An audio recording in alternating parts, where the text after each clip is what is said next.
Here we are in 2023. Can you imagine going out into a field metal detecting and finding just one gold coin from the Civil War era, much less over 800? This is a fascinating story that we are going to explore.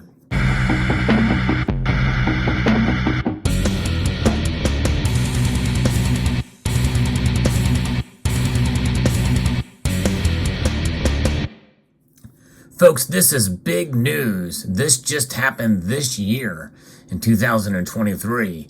A massive gold hoard from the Civil War era of 800 plus pieces has been found in Kentucky.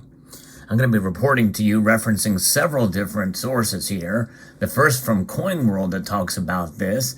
This is an amazing thing. A multi-million-dollar hoard of more than 800 U.S. Civil War era coins was recently found in a cornfield somewhere in the state of Kentucky. Now, they are being very, very close to the cuff on this. In fact, it took me a little bit of digging just to find out what year this was discovered, because there's some marketing strategies involved in this as well. And so they've been careful. They've been very careful with how they presented this information. But nonetheless, to find coins like this in amazing condition out in the fields. Now, all of these coins were minted after the Civil War era that you see on the screen before you, but these coins are representative of the types that were found there. I'll get into that here now. It includes 741 coronet and Indian head gold dollars, which I don't have. I don't have a single example of one of those. I would like to have some of those examples, but not in my collection right now. There's a number of key date and finest known 1863 coronet $20 gold double eagles, and a small number of coronet $10 eagles, and seated Liberty silver issues. Notice there's no $5 gold coins, and this is a $5 gold coin here. That will represent the $1 coins, because I don't have those here. But nonetheless, the gold dollars are dated from 1850 through 1862.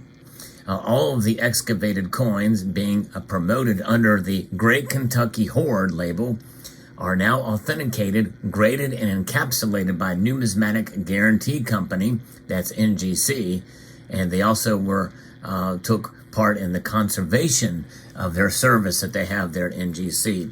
I think that's a great thing. Conservation services are invaluable for grading companies for some of these older coins. So I like that they're doing that. I think that's pretty cool to see. But the hoard is to be marketed within the next several months through govmint.com. And many of us are familiar with GovMint. They actually own Modern Coin Mart as well, but they've been branching out and finding some of the old coins, and they've actually been doing some advertising on the radio and the like too. But veteran Kentucky numismatist Jeff Garrett from the Mid-American Rare Coin Galleries in Lexington says the unnamed finder, who wishes to remain anonymous, contacted him roughly 3 months ago seeking numismatic advice and arranged to meet him at his coin store.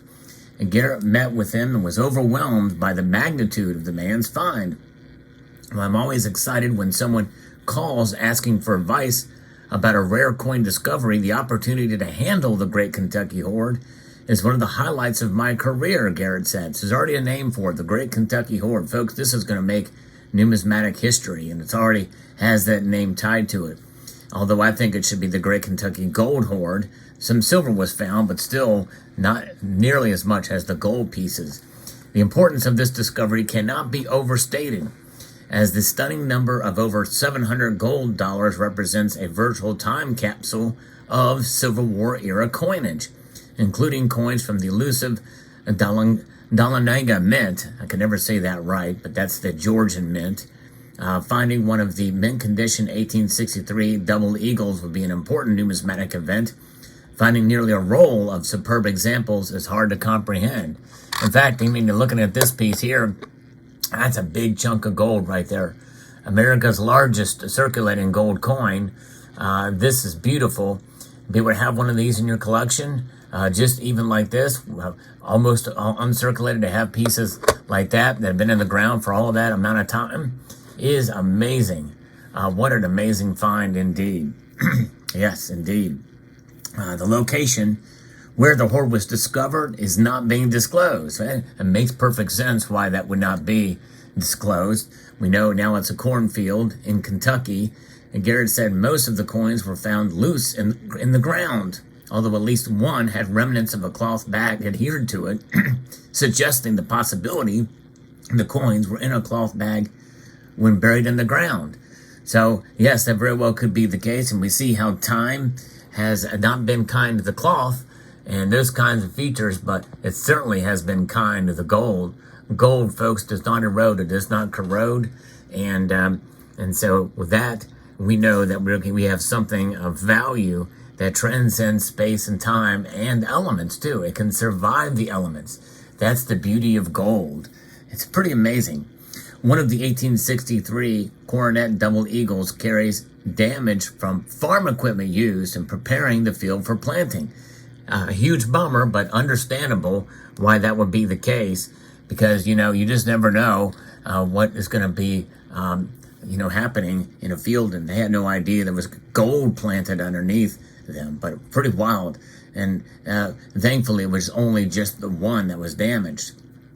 According to NGC, during the American Civil War, the state of Kentucky played an important role as it bordered Union states to the north and Confederate states at the south. Tensions were high at the beginning of the nation's unrest, and when the war began in 1861, Kentucky Governor Beriah Magoffin asserted the state's neutrality with the Kentucky Declaration of Neutrality. Despite this neutrality declaration, the Civil War was a time of great turmoil in the state. Many families were pitted against one another, and Kentucky saw much conflict. The Great Kentucky Hoard may have been a result of this conflict, with the coins lost for over 150 years until they were unearthed in a cornfield, and details of that location and the finder of those coins will remain confidential. So they were definitely smart and coming forward now, and we're just now hearing about it 3 months later. David Kamir, NCS president and NGC grading finalizer, that's the Conservation Service, said examining and conserving each coin also allowed him to identify several errors and varieties among the coins. And that's pretty amazing to think about where this is. Now, the next piece of this story comes to us from GovMint, who are the exclusive holders of these coins. And I think there's some interesting information that they share about this. Every state has a tale of lost or buried treasure. That's especially true in Kentucky. One of the greatest finds occurred this year, 2023, unearthed in a Kentucky farm field. A find so monumental that it has been hailed as the Great Kentucky Hoard. A cache of gold coins dated between 1840 and 1863, consisting of $1 gold Indians, $10 gold Liberties, and $20 gold Liberties. Even a few of the 1863 gold Liberty double eagles, a super rare date that is scarce in all grades. So, this crossroads between the north and the south, again, it talks about what had happened there with Kentucky's role in the Civil War. The state's dual governments and military forces caused many painful divisions within Kentucky families. And we saw historical records say that about 100,000 Kentuckians served in the Union Army, while as many as 40,000 fought for the Confederacy. When the Civil War broke out in early 1861, gold, silver, and even copper coins vanished from circulation as people were fearful of the war's outcome and stashed them away. Folks, this is an excellent example of what exactly is we should do. And this is an example of it there. They hoarded them away. And even though they were never recovered after the war, recovered 150 years later, goes to show you, folks, that gold transcends time and space. And so therefore, that value is now seen, and we're the benefactors of that find. If you care to make a purchase from GovMint for these things, but nonetheless, it's remarkable. Now, what about this hoard? How did it get there? Well, there's some, according to folklore, the famous frontiersman Daniel Boone buried a cache of coins for safekeeping somewhere near his homestead in Fayette, Kentucky. That's Fayette County. Jesse James is thought to have buried $50,000 in gold coins near Russellville, Kentucky. And he and his gang purportedly had hid stolen loot in various locations across Kentucky. So that could possibly be what happened. It's maybe one of those hoards that were stored. But anyways, it's pretty remarkable. These treasures lost. It's an amazing find here. And when you have these gold dollars, that, by the way, the dollar coins consisted of type 1, type 2, and type 3. And the date ranges for those between 1854 and 1862. And they make up about 95% of the hoard. And there was about 20 $10 liberties with a date range between 1840 and 1862. And 8 $20 liberties dated between 1857 and 1862. But likely the most amazing discovery would be that 1863 Philadelphia minted $20 gold liberty, which is one of the rarest dates in the series. It's suspected that coin alone could fetch over 6 figures. And you know, it's 90% gold, and they are from all over the spectrum in terms of the mints associated with it, from the Dahlonega mint to Philadelphia, Denver, and San Francisco, New Orleans, and Carson City. And of course, the grades on these also are very high grades. So, and then there's some other marketing material, but pretty fascinating, and that this stuff is available. And so, yeah, if you want a piece of that action, some of it is being sold over government. I'm not being sponsored by government to bring this to you, by the way. I just think it's a fascinating piece of history. And I think it's great that some of it's going to be available for sale.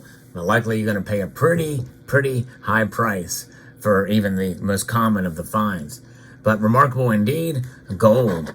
And, you know, even if you do buy these coins, you can get these coins in later dates or even some earlier dates for, you know, not a whole lot above spot, just depending on the type you get. I mean, there is some premium tied to them, but they're beautiful and lovely, and it is a piece of history, no matter really what date you get from this series. Let me know what your thoughts are in the comment section below. I hope you found this video insightful, educational, and informative. I'd like to extend a multitude of gratitude to you all for taking the time to watch, and to encourage you to please rate, share, comment, and subscribe.